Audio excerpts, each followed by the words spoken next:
as we wake up to a new normal today. For now, we're all living a new normal. This crisis, but we begin our coverage of the new normal in America with more. As the coronavirus pandemic brings life across the country to a grinding halt, Americans are facing a new normal. To embrace the new normal. Well, hello and welcome to Center to Right. I want to talk today about the new normal. What is the new normal? I'm hearing it every day on television and commercials. What they really mean is there's a change in the way life is. And we're supposed to accept that. For me, the first time I understood what the new normal was, or what a change in normalcy was when I was a teenager. I'm ashamed to admit that I got involved in drugs and smoked pot every day. First it started with smoking pot every once in a while, and then eventually I was smoking it all the time, and I couldn't even have fun unless I had some pot or some other kind of drug. And one day I was getting ready to do something, and I thought, I gotta have a joint, or I can't have fun. And that's when it hit me. I had a new normal, and that new normal was to be high. If I wasn't high, I couldn't enjoy life. That became my new normal. And I knew then that I didn't want to have that effect in my life, and I was able to wean myself off of those drugs and just enjoy life as it is. But that's a good example of how the new normal, or a new normalcy, sneaks up on you. Over a period of months and years, before you know it, you have to have a joint in order to have fun. Americans, they haven't really done well with a new normal in history. And when our country was much younger, if someone didn't like what was going on in the town they lived in, maybe they didn't have enough freedom, or the rules had changed, or something of that nature, they basically moved west.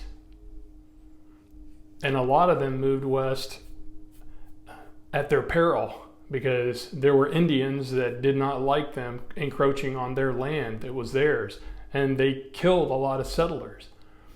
But for those Americans, the risk was worth the reward. Whatever they wanted, they refused to accept whatever a normal life was like where they were living, and moved to a place that was better suited to their needs. Now, Americans don't always have a problem with the new normal. For instance, electricity. Americans like electricity if it's something that allows you to free you up to do something else. Americans like that, and they're very acceptable of that new normal. Americans enjoy getting back to normal. For instance, in World War II, there were hundreds of thousands of people killed during World War II. All of America changed. Everything was energized in the economy to win the war. Men and women were dying. Everyone was sacrificing. But once the war was over, they wanted to get back to normalcy. So people don't mind changing for a while in order to achieve some kind of goal. But when it's over, they want to get back to the way things used to be. And in fact, after World War II, we didn't really get back to the way it used to be.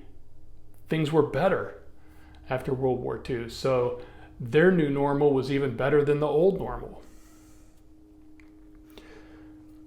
I think around the 1970s in our country, and I was born in 1960, things kind of started to change. People began to let fear take over normalcy. And this is something that Americans in history typically haven't put up with. They haven't let fear rule their life. They've refused to change because of fear, and they've typically stood up for themselves. A good example is in some of the larger cities like Chicago or New York.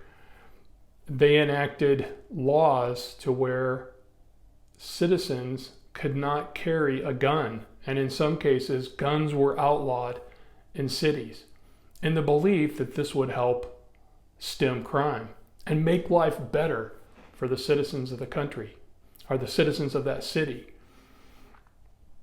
Unfortunately for some people, they were disenfranchised of their freedom because they didn't have the empowerment of a gun. They had a new normal, which was to stay in their home so that they wouldn't get, robbed. They didn't have places to go shopping because people who typically would open a store in an area that was safe refused to open stores there. And that became their new normal. And they accepted it for whatever reason. They felt like they had no outlet, or it wasn't in their, what they felt was in their best interest. So their whole life changed. They were disenfranchised of their freedom, and they accepted it. And once they gave that up, very difficult to get it back. The first time in my life that I saw something like this happen was 9/11. Suddenly, everything I knew about our country changed, and I think it was that way for a lot of people. The first place was the airports. Think about that if you were alive during that time period. At first, people were doing random checks and they were looking in your bags and things like that. But today, you walk through an airport and people scan your body. They put you in a scanner and they can see everything about your body, your personal space. Not your bones or anything like that, but they can see through your garments. They can look into your bag and see fairly clearly what's in there. You think about that for a minute. We've given up the right to our own self so that we could have security. And did you notice how slow it happened? Just over time, it happened. And before we knew it, we had given up our right to search and seizure. People volunteer to be searched every time they go into an airport. They give up their constitutional right. And we do it in the name of security. We do it in the name of betterment so that more people can be safe. That became the new normal. And now here we are again in this COVID-19 pandemic. And people are saying, welcome to the new normal. And some people are accepting it. Some aren't. Yet, do you notice how when some people call for a new normal and others don't accept it, they want to keep their normal the way it is, that they're called some kind of name, they're given some kind of a label? People who went to some of these cities, and they're kind of cropping up all over America, that people are tired of being said that they can't do something. They're strange. They're outliers. People have just given up their right to leave their home or to come together in groups, like it says in the Constitution. And they're looked at as strange people. They're looked at as people who are in peril, or they are putting the rest of the population in peril. And maybe that's correct. But think about what you're giving up. You're giving up constitutional rights. Once these things are given up, they're very hard to get back. Extremely hard to get back. And that's my message for today. I'm not saying that you need to not adhere to the guidelines that people have put out, that science has put out. We definitely don't want people to get sick. But there has to be some type of a middle ground between fear and standing up to fear. There's an old adage from pilots that says there's a lot of old pilots and there's a lot of bold pilots, but there are not a lot of old, bold pilots. We need to find somewhere in the middle. We cannot allow fear, like what happened with 9/11 or what happened with COVID, to run our lives and change the fundamental way that we exercise our rights in this country and the way that we enjoy our freedoms. So that's something to think about. I'll be right back with the wrap up. All right, welcome back to the wrap up. So here's my thought. My thought is that fear is a very powerful motivator. Fear needs to be controlled.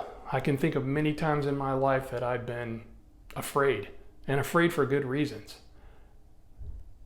I allowed sometimes fear to guide my decisions in an intelligent way, but I never succumbed to my fears. I met my fears head on. That's the way Americans do things. Fear makes you small. No one does very much in this life where they're not afraid. If you start a business, you're scared. You're scared you're going to fail. You're putting a lot on the line. But you have to push past that fear to start a business. When you let your child ride a motorcycle for the first time or a bicycle the first time, you're scared. You're scared that your child is going to fall down. But you know that you have to let that child go. You have to do what you can safely to let that child ride the motorcycle or the bicycle. No one does anything where they allow fear to rule them. That's the American way. The American way is to face fear and to move past it so that you can do something greater. If you like what you saw, hit the subscribe button or the like button. I appreciate everybody who is listening to this film right now, listening to this video, and everybody have a great day.